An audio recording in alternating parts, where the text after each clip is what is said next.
the average man in America makes 38 grand a year. Woo! 38 grand. The average woman in America makes 25 grand a year. You guys make that easily in a month at this point. I'm guessing, give or take, give or take, give or take. What's your best advice for young men out there making 30, 40, 50 grand a year? How can they get to 100 grand? How can they get to the level where you're at today? What's your best advice? The most important piece of advice, this is only for people younger than 18, is, oh my God, try in school. I have never met an intelligent person over the age of 18 that says, oh, I think I tried hard enough in school. Dude, always push a little more. Whether you have to study a little bit more or whatever, there are so many opportunities open to you before 18 that trying harder in school will get you. And if you blow those up, like if you know, once you hit like 20, 21, 22, once you've settled into like the working rhythm, things get way, way, way, way, way harder in life. So yeah, study a little. Yeah, I guess I could, you know, if he's talking about under 18, that makes sense. My advice to guys would be go to trade school. Don't go to college. Don't go to college. Go to high school, graduate high school, but don't go to a traditional 4-year school. It's a waste of money. It's a waste of money. Go to trade school. You know, become a diesel mechanic, become a welder, millwright, plumbing, become an electrician. Go to trade school. A little bit So more. your advice to younger people is like, do good in school. Yeah, do seriously. Like school but like is seriously, is not overrated. it's absolutely not. Okay, Just what's Yeah, I would definitely disagree. Well, I think I would definitely disagree with him as far as 4-year schools are concerned. There's so many people, honestly, man, I think in the United States, most people probably aren't using their degree. Most people probably aren't using their degree. People get these useless degrees, sociology, women's studies, things of that nature. I think the only time college is beneficial is if you already know you want to be like an engineer, whether it's a civil engineer or a private engineer, a doctor, a lawyer. If you go to a 4-year school, you're pre-law, you're pre-med. That's the only time it can really benefit to you. But if you get a degree in computer science or a degree in business administration like everybody did back in the 90s, it's not going to do anything for you. What's your advice for the 22-year-old guy who just graduated school, 25-year-old guy who's just... Yeah, my advice to a 22-year-old guy, make money, make muscles, learn game, hold frame. That's my advice. That's my advice. You're still young. You still have energy. Use that youthful energy. Work your ass off. Work your ass off at the gym. Work your ass off at work. Work as much overtime as you can. I mean, you could certainly get with women if they make themselves available to you, but that's yeah. Even a 30-year-old guy who's not killing it right now. What's your advice for that? For rough financial advice, damn. I would say that you brought up something earlier. People only look at the wealth accrual side of like how much money you have. The spending side is really important. Yeah. You know, like if you want to lose weight, you start tracking your calories. If you want to save money, you need to make a budget.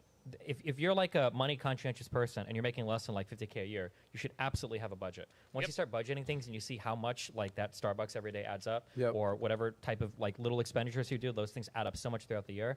I think that would be good to keep track of. So make a budget.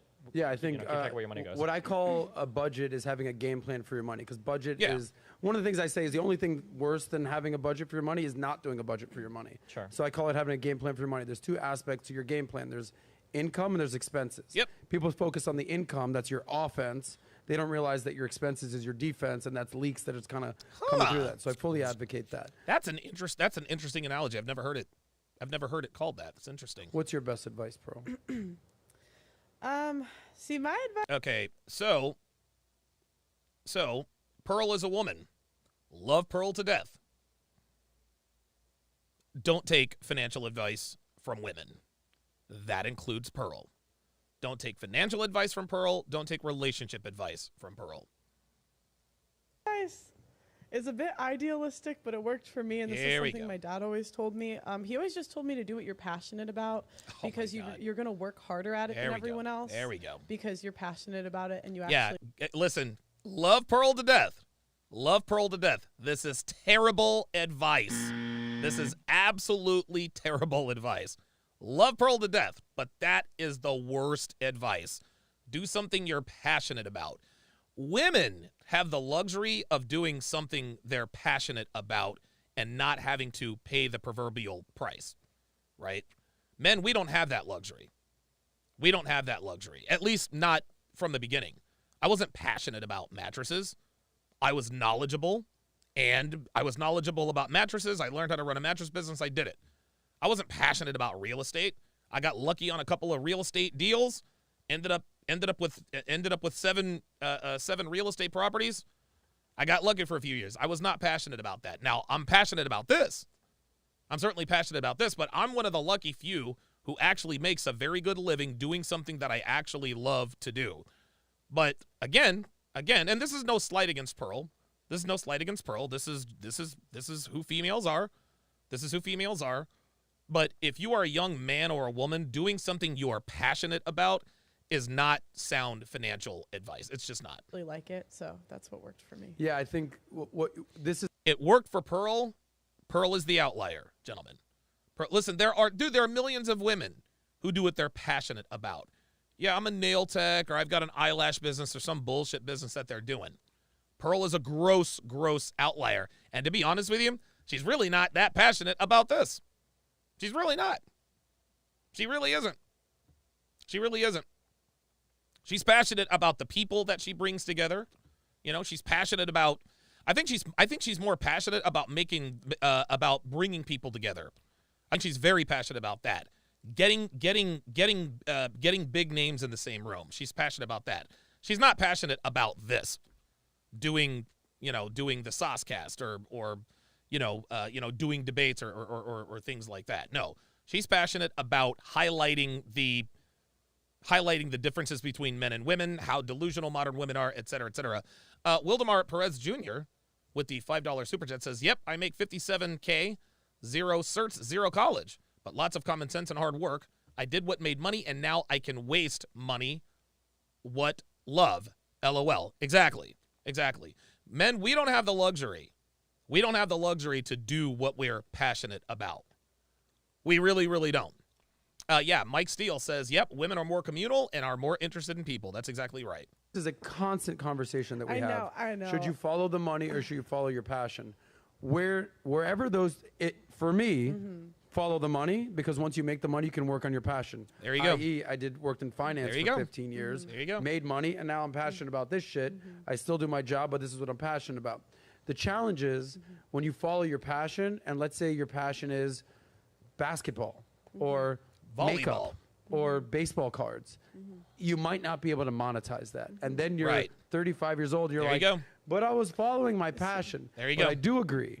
What you should do is find out what you are passionate about, where you can make money, and where those two intersect is where you can focus on. I just think with the internet, because I'm thinking of another thing I'm passionate about, which is volleyball, right? Yep. And I'm just thinking with the internet, there's so many ways you can combine the two. So if I was going to do volleyball, I'd probably do, something with volleyball content or teaching or, something there you like go. that. Listen, do us all Again, women have the luxury. Women have the luxury of doing things that don't make money. Women have the luxury of doing things that don't make money. We don't. favor. Do not quit your day job and focus on volleyball. I know. It's funny. I was offered a pro contract in the fall, and I was going to go to either Portugal or Germany, but the YouTube stuff was going, so I had to make a choice. But this is exactly what I'm saying, Pearl. Suffice it to say, she made the right decision. Your passion is volleyball. You can make approximately $14 from volleyball. You can make $1 million in a year doing YouTube. Yeah. Might as well work. Yeah, but I was passionate about both. But yeah, you're right. Hey, listen, I'm This going to is take that. I'm going to take that W right there. That's a win My right dad there. just always told me he didn't care if we were passionate about selling toothpicks on the side of the road. Just do something you love, and that's what my dad would tell me. I would say. Oh boy. Again. No slight on Pearl, but again, she is a trust fund kid, right? And listen. If I were as wealthy as Mr. Just Pearly Things, I would advise my sons and daughters to do the same thing. And the reason why I would do that is because if they end up being broke, I'm there to help them out. I'll make sure they have a car. I'll make sure they'll never want for anything. I would say you have to find that balance, because if you're all about the money, you're going to get burnt out. You have no idea how many guys I know Jesus, yeah. that went to You ain't Wall lying. Street, started working at Wall Street firms in their early 20s, and by the time they're fucking 30, they had $1 million in the bank, and they have like no hair left. They're on suicide watch because their entire life was just consumed with money, and like there's no balance with that. But if you're only about your passion and you're broke as shit, that's also a bad situation to be in. I So was finding gonna that say, happy medium. I think you have to find like jobs to empower your hobbies. I think is like the good thing to do because depending like my hobby was music. Yeah. Like I went to school for music and everything, but like I had my job on the side because realistically, See, he went to school for music. He's not making money doing music. He was passionate about music. Well, he happens to be good at video games, debates, and all that good stuff, and now he can follow his passion. Osama bin Smashing, $10 super chat says, I believe following the money can lead you to affording your passion. That's exactly correct. That's exactly correct. It's just what Sosnick just said. If you follow the money, and dude, use your 20s. Like you have the youthful energy. You can, like I remember when I was in my 20s, dude, I used to be able to do everything full steam all the way. 4 or 5 hours of sleep. In your 20s, you have the distinct advantage of more or less burning the candle at both ends, so to speak, right? Obviously, that's not healthy to do long term, but you can get a lot more done in your 20s with a lot less sleep. That's just how it works. So you use your 20s, your youthful exuberance and energy to work your ass off, and then from your 30s on, then maybe you can cruise.